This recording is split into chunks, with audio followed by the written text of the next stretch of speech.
Good day. So mao ni ang continuation sa atong semifinal na topic katong ground handling. So sa final coverage, so we will just continue na lang looking at the ground operations, and we will be talking about some of the equipment used in aircraft maintenance. So apila ni ang kaning auxiliary power unit or APU, electric ground power units or kaning GPU, ASU or air starter unit, then ACU kaning air conditioning unit, and basin pod matakol pod ni nato ang hydraulic ground power units.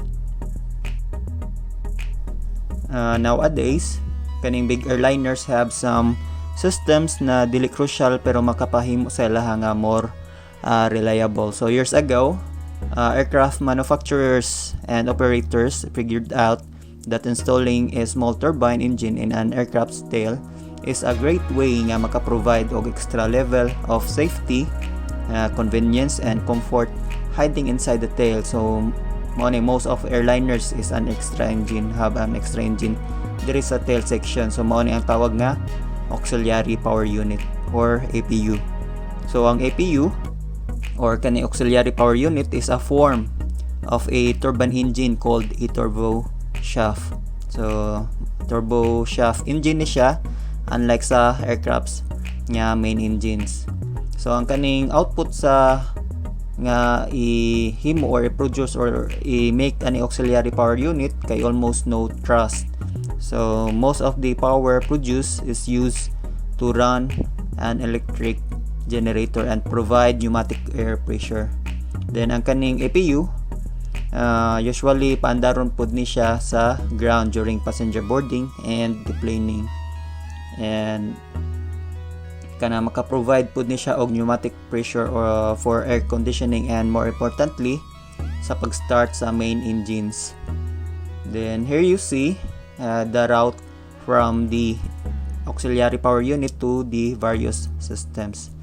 So here the APU or auxiliary power units eliminates the need for an external power source kaning ground support equipment or GSE.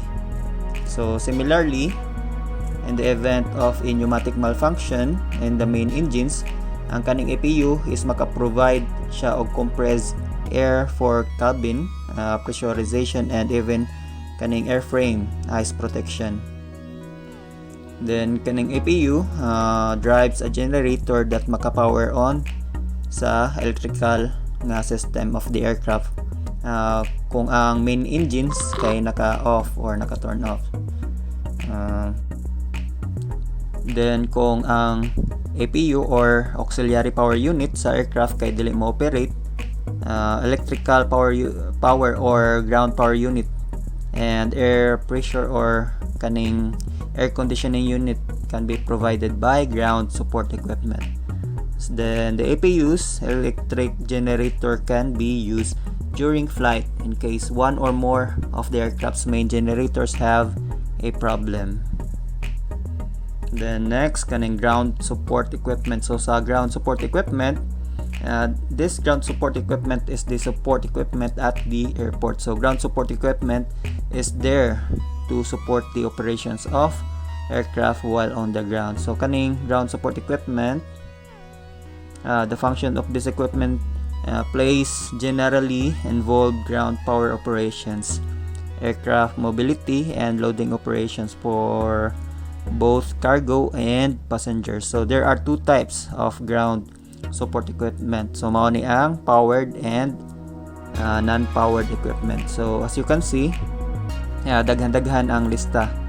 So mao to, pero dili pa jud na mao tanan no. Kung unsa ra akong nahibaw-an or katong na kita lang nako base sa akong pagka-assign dito sa apron or sa airport. So daghan pa jud kayo ni nga equipment as ground support.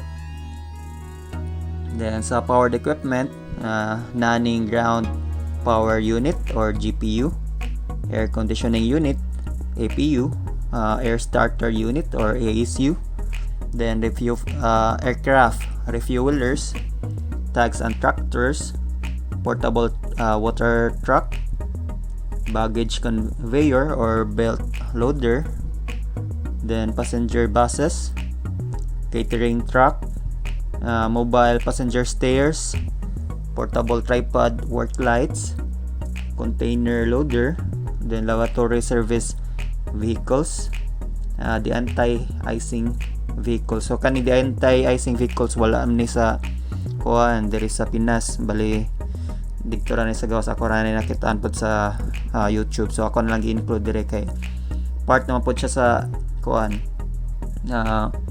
ground support equipment, bali dikto lang sa mga bugnaw kayo nga dapit.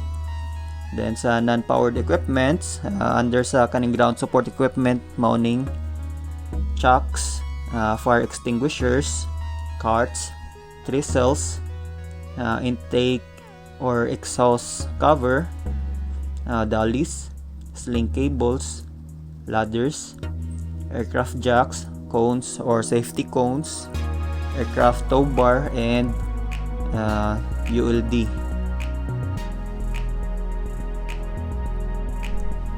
The next, the ground power unit is very widely in size and type. So however, they can be generally classified by towed stationary or kaning self-profiled items of equipment. So ang uban units are mainly in hangar use during maintenance. Then ang other are ang uban are designed for use on the flight line, either at the stationary gate area or towed from aircraft to aircraft. So kaning stationary type can be powered from electrical service of the facility. Then the movable type ground power unit is generally has an onboard engine that turns a generator to produce power. The next, all aircraft use batteries as an emergency backup or standby source. The next, some aircraft have two electrical connections, one to connect to direct current ground support equipment, and the other one is to connect the alternating current ground power equipment. So however, large aircraft bring only alternating current ground support equipment connections, and kaning lighter aircraft or kaning mga Cessna Beechcraft kay direct current ground support equipment na ilaha. Then kaning alternating current and direct current electrical connections can gi-design to different connection in a way nga ma-avoid ang electric shock. So basig magpataka lang imbis alternating current diri sa pangdagko nga eroplano nya gi-supplyon og direct current, so magka-electric shock yun.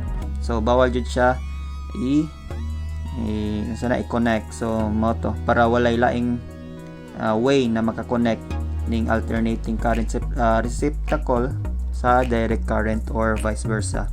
So kaning the towed power units vary in size and range of available power. Then kaning smaller units are simply high capacity batteries used to start light aircraft in aviation. Next, kaning connectors are standard for all aircraft as defined in ISO or International Standard Organization 68-58. Kung imo ning i-search sa Google kaning ISO 68-58, so magtura mo sa portal nga hydraulic. So better na lang i-search na lang ninyo sa International Standard Organization na portal para makita ninyo inyong gipangita kung inyo maganan ning i-search. Then here, as you can see, the female connector receptacle and the male connector plug, so for a direct current connection.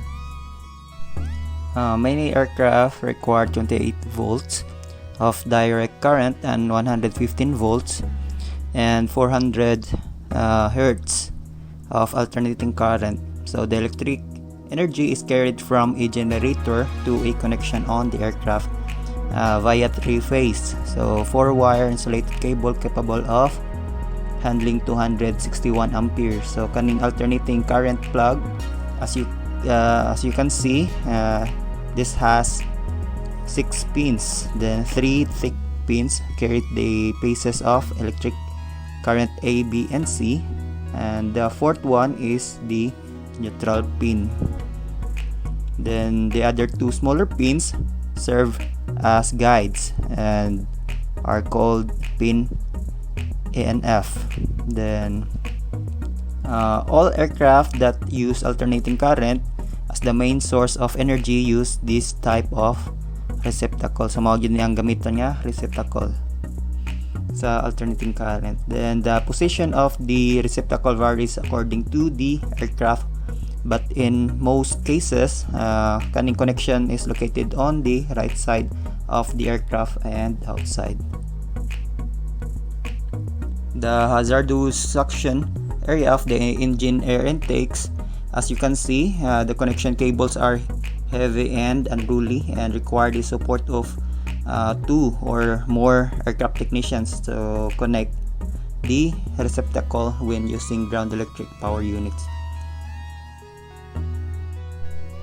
Next, air conditioning unit or ACU. So kaning ACU mo provide og low volume then low pressure air para maka-operate sa installed equipment, then service components, accumulators, struts or emergency air bottles. Then kaning air conditioning unit mo provide pud ni siya conditioned air directly to mix manifold. Then this air conditioned unit kay necessary pud ni siya or essential ni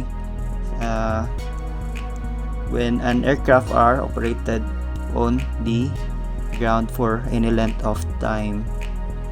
Then air starter unit or kaning ASU will provide air or engine start up.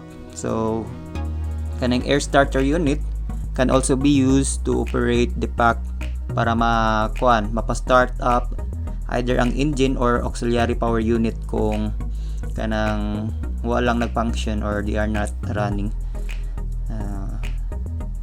So mo to air starter ang gamiton kung walang function ang auxiliary, then para ma-function po ang engine. Then next, aircraft refuelers. Aircraft refuelers can be self-contained or a hydraulic truck or cart. The next, tugs and tractors. These tugs and tractors used to move all equipment that cannot move itself. So like kaning aeroplano kung i-push back sa mga nanglan o tugs or tractors, then kaning non-powered nga kanang equipment kaning unsa ni tawag towing bar, so i-connect lang na siya sa nose wheel niya o kaning sa tug truck, then i-push back na. Then next, portable water truck. So this water truck designed for servicing drinking water on medium and large na aeroplano. Then baggage conveyor or kaning belt loader. Then this belt loader is a self-propelled conveyor vehicle. This is used for loading or unloading the aircraft baggage. Then passenger buses used to transport passenger from terminal to aircraft or vice versa. Pero kani magamit lang ni siya kung layo lang ang iyang kung layo iyang giparkingan sa eroplano. So magamit lang ni passenger buses when the aircraft is in the remote bay or kung dili lang ma-operate ang passenger boarding bridge sa apron kung asa nakapark ang eroplano. Then bali appeal po di ay ning passenger boarding bridge sa powered equipment. So diri gihapon ni siya sa ground support equipment.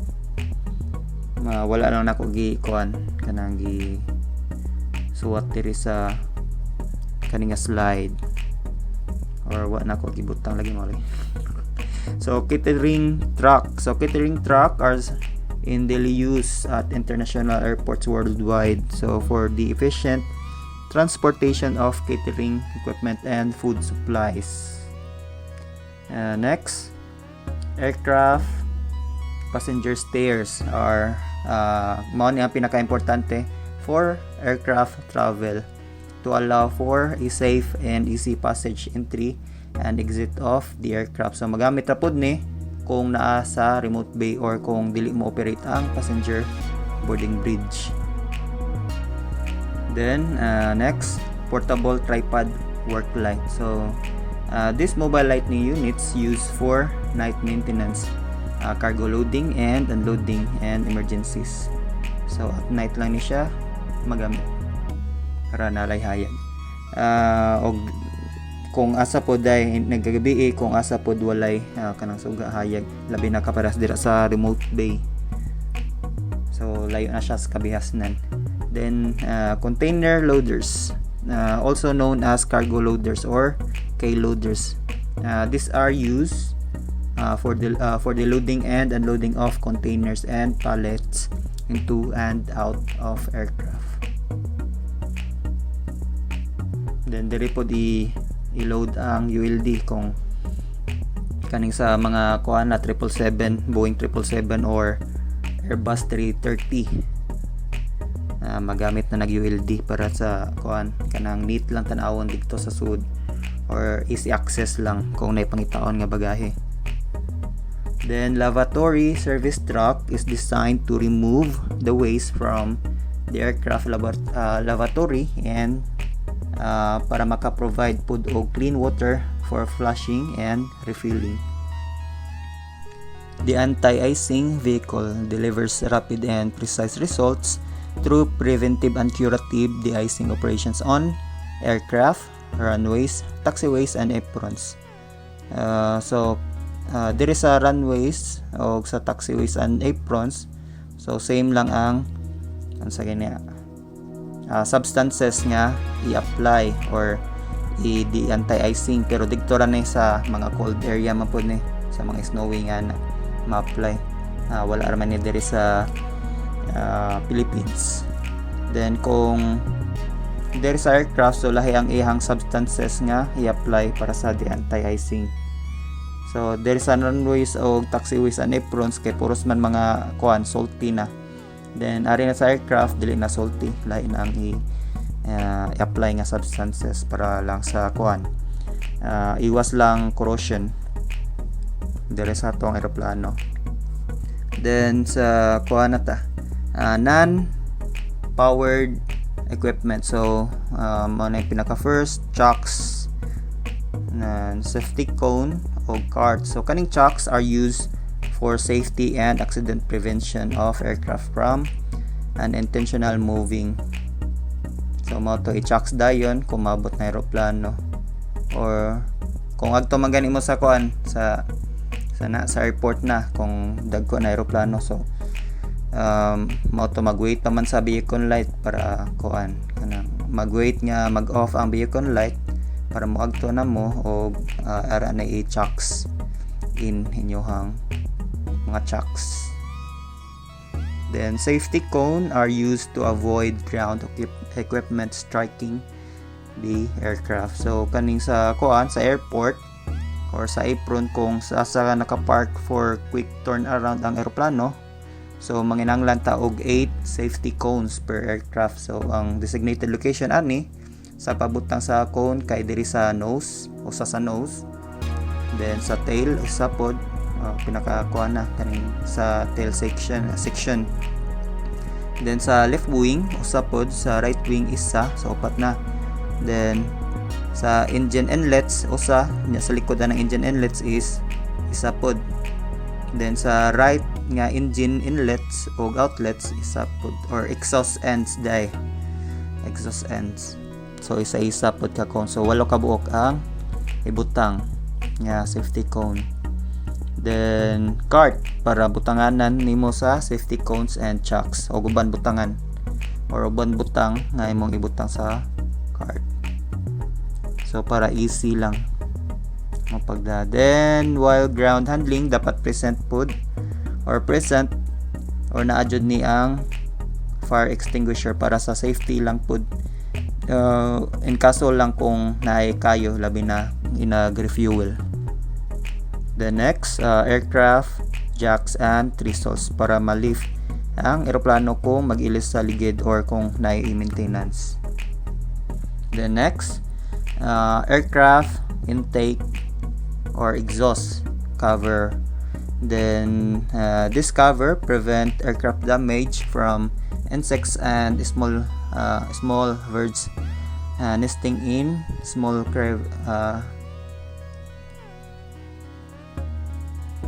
or sa kaning mga vents during aircraft storage or mothballing.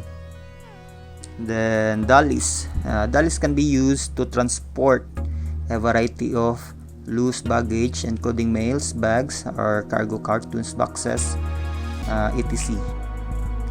Sling or cables kung ang gipart na aircraft kay gimooring para ma-secure lang ang aircraft sa unintentional na move, labi na kung kusog ang hangin kana move ng eroplano. So i-moor lang gamit lang og sling or cables para mas secure ang aircraft. The next, aircraft ladders, so provide a stable platform for technicians to work from and a safe passageway for passengers and pilots to board. So magamit pod ni siya sa during refueling pod, labi na sa kaning Airbus 320 na maura man ni gamiton ladder lang, aircraft ladder. So this is important to position the unit to prevent collision with the aircraft being serviced or others nearby in the event. Okay, so maura to. Thank you sa pagpaminaw and maura ni ang final coverage sa karon na term, bali continuation raman ni sa semifinal na slide. Then nagka Friday, mag-post lang ko activity regarding sa ground handling na topic. So it's either makita ninyo sa semifinal nga slide or sa kaning video. Then kung namo pangutana, pwede ra mo post sa G-Classroom or mo message mo privately or pwede mo ask na ko personally kung magkakita man. Then don't forget to hit like and subscribe para ma-notify mo kung naay bagong video. Joke ra bitaw. Salamat kayo and until next time, stay safe.